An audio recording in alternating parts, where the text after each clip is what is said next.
لوگوں نے پوچھا یا رسول اللہ کون سا اسلام افضل ہے؟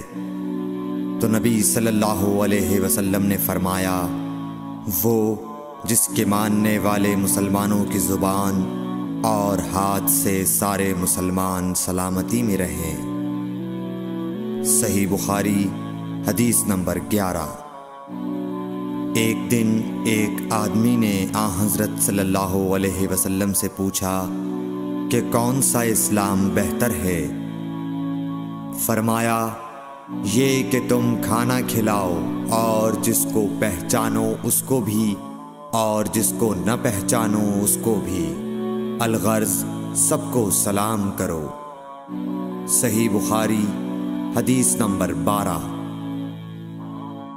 حضور اکرم صلی اللہ علیہ وآلہ وسلم نے فرمایا تم میں سے کوئی شخص ایماندار نہ ہوگا جب تک اپنے بھائی کے لیے وہ نہ چاہے جو اپنے نفس کے لیے چاہتا ہے۔ صحیح بخاری حدیث نمبر 13۔ رسول کریم صلی اللہ علیہ وسلم نے فرمایا قسم ہے اس ذات کی جس کے ہاتھ میں میری جان ہے، تم میں سے کوئی بھی ایماندار نہ ہوگا جب تک میں اس کے والد اور اولاد سے بھی زیادہ اس کا محبوب نہ بن جاؤں۔ صحیح بخاری حدیث نمبر 14۔ حضرت صلی اللہ علیہ وسلم نے فرمایا تم میں سے کوئی شخص ایماندار نہ ہوگا جب تک اس کے والد اور اس کی اولاد اور تمام لوگوں سے زیادہ اس کے دل میں میری محبت نہ ہو جائے۔ صحیح بخاری حدیث نمبر 15۔ نبی کریم صلی اللہ علیہ وآلہ وسلم نے فرمایا 3 خصلتیں ایسی ہیں کہ جس میں یہ پیدا ہو جائیں اس نے ایمان کی مٹھاس کو پا لیا۔ اول یہ کہ اللہ اور اس کا رسول اس کے نزدیک سب سے زیادہ محبوب بن جائیں، دوسرے یہ کہ وہ کسی انسان سے محض اللہ کی رضا کے لیے محبت رکھے، تیسرے یہ کہ وہ کفر میں واپس لوٹنے کو ایسا برا جانے جیسا کہ آگ میں ڈالے جانے کو برا جانتا ہے۔ صحیح بخاری حدیث نمبر 16۔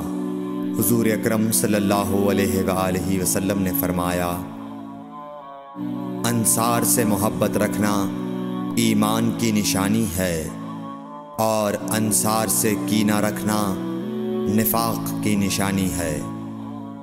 صحیح بخاری حدیث نمبر 17۔ رسول اللہ صلی اللہ علیہ وسلم نے اس وقت جب آپ کے گرد صحابہ کی ایک جماعت بیٹھی ہوئی تھی فرمایا کہ مجھ سے بیعت کرو اس بات پر کہ اللہ کے ساتھ کسی کو شریک نہ کرو گے، چوری نہ کرو گے، زنا نہ کرو گے، اپنی اولاد کو قتل نہ کرو گے اور ناعمدن کسی پر کوئی ناحق بہتان باندھو گے اور کسی بھی اچھی بات میں اللہ کی نافرمانی نہ کرو گے۔ جو کوئی تم میں اس عہد کو پورا کرے گا تو اس کا ثواب اللہ کے ذمہ ہے، اور جو کوئی ان بری باتوں میں سے کسی کا ارتکاب کرے اور اسے دنیا میں اسلامی قانون کے تحت سزا دے دی گئی تو یہ سزا اس کے گناہوں کے لیے بدلہ ہو جائے گی، اور جو کوئی ان میں سے کسی بات میں مبتلا ہو گیا اور اللہ نے اس کے گناہ کو چھپا لیا تو پھر اس کا معاملہ اللہ کے حوالے ہے، اگر چاہے معاف کرے اور اگر چاہے سزا دے دے۔ عبادہ کہتے ہیں کہ پھر ہم سب نے ان سب باتوں پر آپ صلی اللہ علیہ وسلم سے بیعت کر لی۔ صحیح بخاری حدیث نمبر 18۔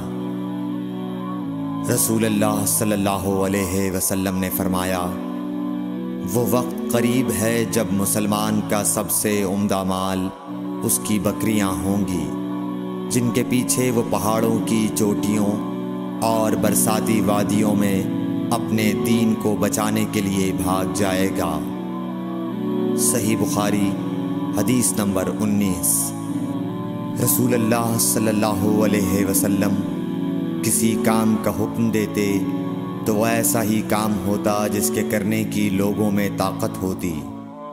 اس پر صحابہ کرام نے عرض کیا کہ یا رسول اللہ، ہم لوگ تو آپ جیسے نہیں ہیں، آپ تو معصوم ہیں اور آپ کی اللہ پاک نے اگلی پچھلی سب لغزشیں معاف فرما دی ہیں، اس لیے ہمیں اپنے سے کچھ زیادہ عبادت کرنے کا حکم فرمائیے۔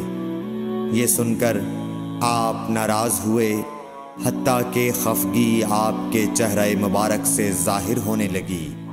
پھر فرمایا کہ بے شک میں تم سب سے زیادہ اللہ سے ڈرتا ہوں اور تم سب سے زیادہ اسے جانتا ہوں، بس تم مجھ سے بڑھ کر عبادت نہیں کر سکتے۔